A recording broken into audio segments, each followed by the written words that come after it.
Our world is a deeply artistic place. From the earliest days of civilization, there has been a distinct drive among us, an innate fervor to be more than what we were yesterday. To create something bigger, taller, more impactful than what our forefathers were able to accomplish. Our emotions run hot, and we desire to capture those emotions through art. There's an art to everything that we do. Cooking is an art. Heck, public speaking is an art that gets the best of nearly everybody at some point. Self-talk is an art. Learning how to motivate yourself by yourself, both through intrinsic and extrinsic goals. Everyone has an art. In art, they feel a deep-seated desire to explore and refine. Unfortunately, in some cases, that art requires a little dose of incest and torture. But no matter how tame or disgusting your art happens to be, that desire will always be there. A sheer little glint resting in the eye of your inner child. Shut up! Therein lies the unfortunate truth. We live in a world that very rarely values the cultivation of artistic drive. Every child wants to draw, to imagine worlds far larger than their own, but it's the norm to cast away that childlike wonder for the dulcet drays of a modern adult world. But in another sense, I believe everyone is an artist in their own way. No matter how big or small the impact, everyone's art should be valued. Shut up! But I mean, I think it kind of goes without saying that if you had to rank everyone in a list by how awesome and epic and sexy their art is, I'd be pretty close to the top. I mean, just look at me. Gaze upon the splendor. Look what I made, Mom! I've always loved Japanese media, even before I knew Japanese people were real. Castle in the Sky was and always will be my favorite movie of all time. I would watch it non-stop as a child. It astounds me I've yet to see another Ghibli film. Something about it simply felt magical, and as an adult I can recognize the fact that the vision, the artistic drive and intent shines through so clearly. It's an unadulterated masterpiece. Granted goes hard AF. But as my life moved on and I xenomorphed into a jaded little middle schooler, anime was cringe. Doo-doo fart. Why did I write that? But I came around eventually once I realized that if this was anime, then this was anime, and it all at once became clear I couldn't live without it. My later years of high school then gave birth to a rather powerful interest in graphic design and illustration, and I actually took a semester of it in college. So in a twisted, disappointing way, you could actually say that I'm an artiste savant. But you shouldn't. This is all just a roundabout way to say that I get really invested in Japanese art. And I love seeing all the work that goes on behind the scenes in regards to my favorite games. Enter the video game Artbook. I buy these things like white girls buy pink fluffy Starbucks drinks. And much like those white girls, I am probably very lonely and nobody understands me. Mom! I guess my first thing I should establish is what I actually consider an art book to be. Well, obviously, it's a book that contains art. In this case, for a video game. But they can come in so many different shapes and sizes. They can be focused around high-fidelity renders, background information in regards to development, or just as a little collector's edition goodie as a way to persuade me into spending my child support money on something other than apple juice for once. Let's start with those smaller little goodie bag art books. Here I have the Rodea Sky Soldier Collector's Edition, something I snagged for a fire price at a local game store. Makes sense though, nobody knows this game released and the creator's in jail, huh? Anyway, alongside the 3DS version of the game and a CD soundtrack came a small little art book with character descriptions and some clean renders of the promotional art. Pretty standard stuff here, but these kinds of little art books are the perfect extra goodie to flip through when the game's updating or as a neat little geek table piece. I own 3 copies of this game and none of them have ever entered a console. I'm poor! Buying useless things. It's like crack. For your egotism. Another tiny little doohickey I got came in the collector's edition of Trinity Trigger, a throwback action RPG released last year. Mostly the same deal here. Soundtrack CD, copy of the game, and a small booklet of character illustrations. However, I only bought this edition because I love the art, so this book was a huge plus. Trinity Trigger's promotional art has such a striking, beautiful art style. Does anyone else get, like, super pumped by blue to pink gradients? Makes you want to have a snow cone? To bleed my sacred blood into the rolling waves? Is that just me? Alright. There are a ton of little booklets along these lines. Cave Story is a highly detailed instruction manual that kind of sort of falls within the bounds of Artbook. But with small little projects like this, they're supplemental to whatever else you're going to be buying. But what kind of art book do you get when you drop 5 bottles of inflation-infused apple juice worth of Washingtons? That was a sentence. Does this count as softcore? Yeah, you know what, I'm not gonna say it. Xenoblade Chronicles 2 was a no-brainer to add to my art book collection because, hear me out, not like that! Now this is an art book. Tons of high-res pieces of promotional art, a big page or 3 dedicated to every character, developer, and artist comments that I can't read because this was an import, but I digress. Violently. We got artwork of all the blades and minor characters, the concept art for the locales. If you wanted to see a piece of art for Xenoblade 2, this book's got it. Even the DLC has some representation, which is really sick because I never played that. I'm specifically avoiding those pages. Now, Xenoblade 2 was kind of a development nightmare, and one of the things they had to do was outsource a large chunk of the character design work to a bunch of different artists, which explains how there's this and this standing right next to each other. So getting to see all of the high-res designs alongside the changes made to them during the design process is fascinating. I love to see how different artists approach the creative process, and this junk delivers. Having the concept art of the world is also really nice, because out of all of the Xenoblade titles, I'd say that 2 probably is the prettiest, most notable locales. Every Titan has at least one great scenic view. Tons of ideas and concepts just slammed together. They're making out. They're marshlands, alright.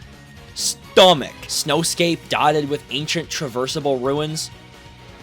Stomach. Regardless of the game, though, these books are top-notch content. Go ahead, smell that paper. It's like crack for your nose.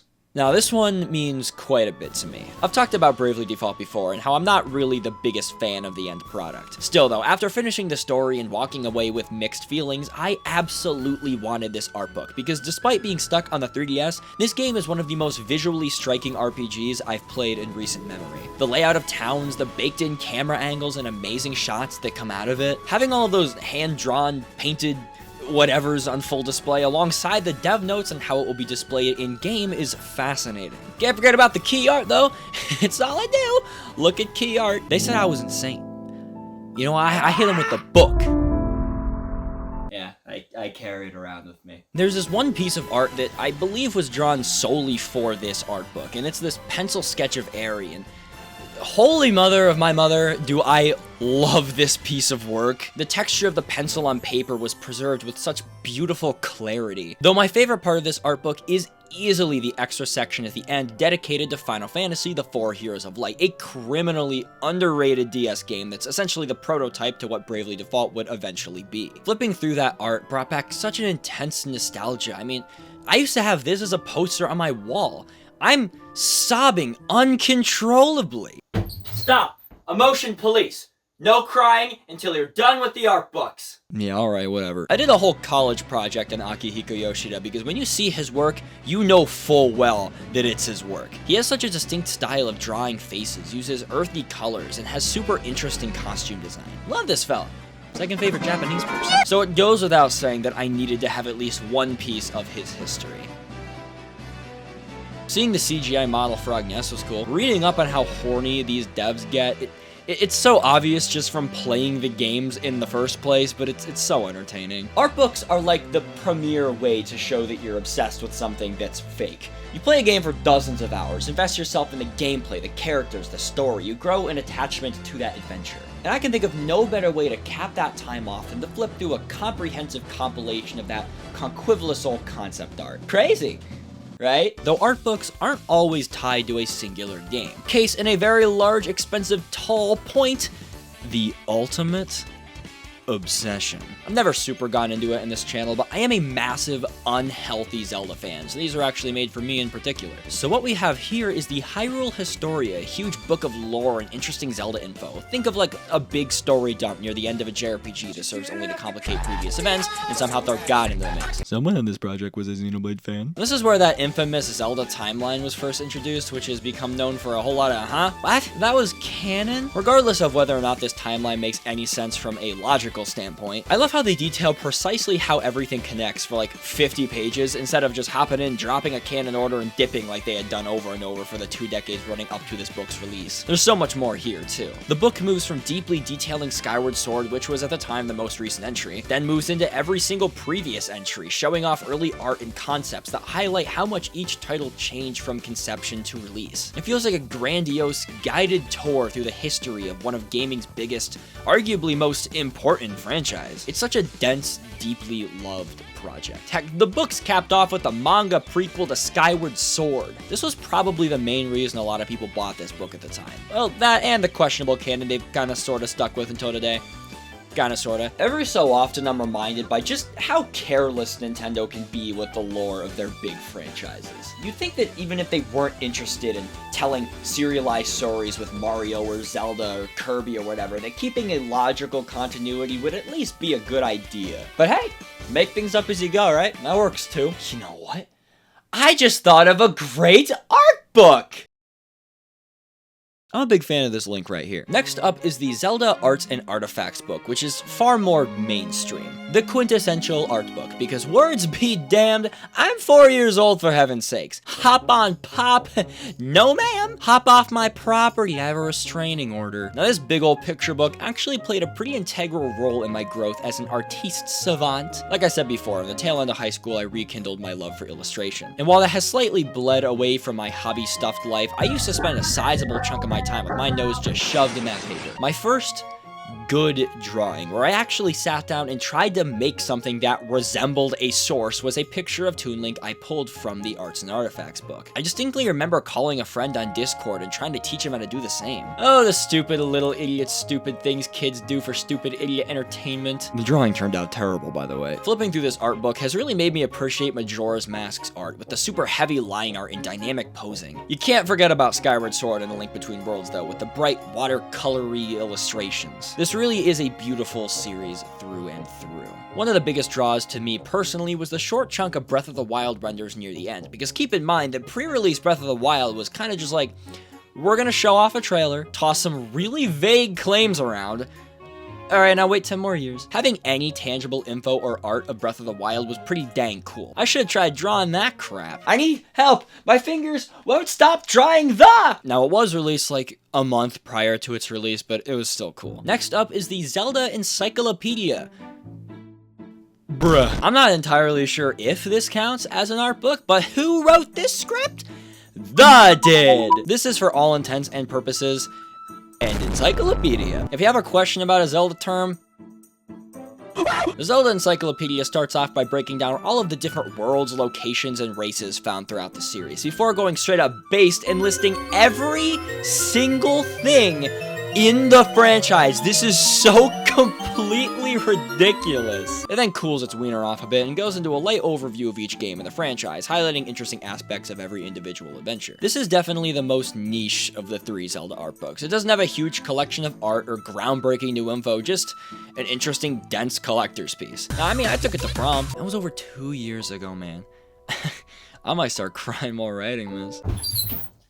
Emotion Police! This is my house! To cap off this adventure in the Nintendo art, we have the 4th of the 3 Zelda art books, Breath of the Wild, Creating a Champion. If any entry into this illustrious franchise deserved a whole book dedicated to its creation, this is it. Breath of the Wild is such an immensely dense topic, one that gets doubled in size when you take in all the background work into creating the culture of the different regions, alongside all the content that got left on the cutting room floor, included but not limited to making the game a million times better. The key art for Breath of the Wild is truly astounding. One of my favorite things included is the early drafts of the key art that's even more reminiscent of the original NES title. Now, one thing I've neglected to mention is that all of these books have interviews with the devs and artists at the beginning or end, and the offerings here are pretty cohesive, getting testimonials from the likes of Eiji Aonuma himself. My third favorite Japanese person. These books were released throughout the 2010s, and together they make a fascinating collection of information and art. They're easily some of the coolest collective collections I have in my collection. Does alliteration count if I say the same word 8 times? Anyway, that was a lot of based and red pill. Let's say we wind down this discussion with another RPG.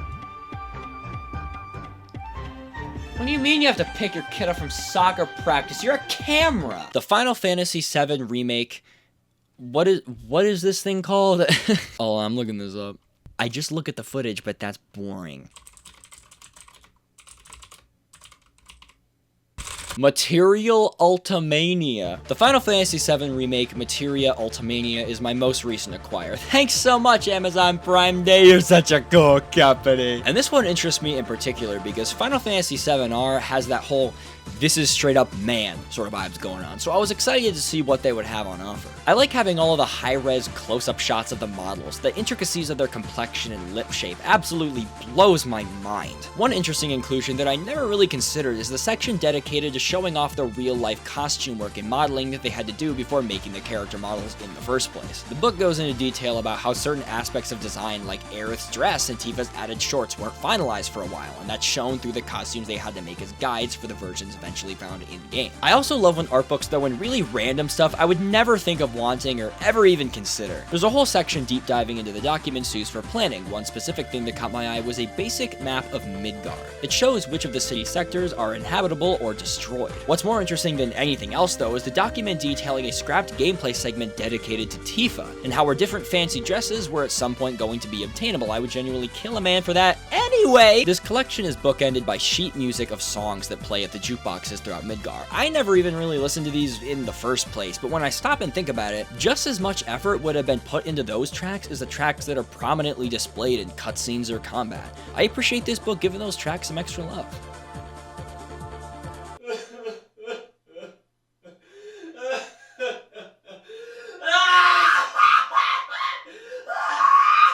That's what I tend to get from art books, right? Appreciation. An added level of understanding and love for that backbreaking creative process that led to the games I play. And it isn't like I don't understand the way a project tends to drag its broken legs across the finish line. I've been part of collaborative works too. Heck, that's how it feels most of the time with the comparatively minuscule content that I make. First comes the idea. Then I have to do the research, which a lot of times means playing an entire game front to back and piecing together a script as I go. The game gets completed, I fill in the rest of the script I was waiting to have retrospective eyes for, and then comes the recording. Breaking down the audio files with proper cadence generally takes quite a while by itself. That's not even considering the rough cut and just getting the footage from one place to another, which can be way harder than it should be. I then have to create all of the unique assets like borders, background animations, thumbnails, simple animations, recording any of the other in-person stuff, which I generally wait to do until the end of the process. Stripping down to my socks and shorts and running out into the road with a flare gun, though I don't see most people incorporating that into their process these days. Sometimes it's nice to just complain about my children and the coming of the end times. You know, it's a nice way to cap off the video making experience. Coming to understand everything about a piece of art, including the intricacies of its development, makes me appreciate it so much more. But I am very tired today, so if you'll excuse me, I'm gonna go on an art detox and stare at a wall. I'm throwing this in at the end of the video because I think it'll be fun. A couple days ago, I put out a community post where I asked people to give me questions and I'd answer a few at the end of the video. I figured I might do this every so often. I don't know. I'm very tired. Coming from Uvaraj7836, if Star Ocean did not exist, what would be your favorite JRPG franchise? This one's tough because it's the genre that I've played throughout the majority of my life, but in terms of like personal connection, probably Kingdom Hearts, and if I'm talking objectivity, probably Xenoblade. Jonna Dorset 1052 has to say, how much do you love the person who introduced you to Star Ocean with a kissy face? Who are you? Mingo asks me if I can feel the sunshine. No, sorry, I'm blind. DK5414 says, why do birds suddenly appear? My sweet brother of mine. I'm blind. Connor Pinzon asks, why did his wife leave him? I'll leave that for the chat to answer. And lastly, Mr. Tapman asks, if you could play only one game for the rest of your life, what would it be, and why is it Family Guy? At the moment, I'd probably say either Tears of the Kingdom, because I've yet to finish it, but I'm getting so much mileage out of it, or probably Starfield, because that game looks like it generally has just a huge width of content. But yeah, it'd be Family Guy. Anyway guys, subscribe. Next video is gonna be really small, actually.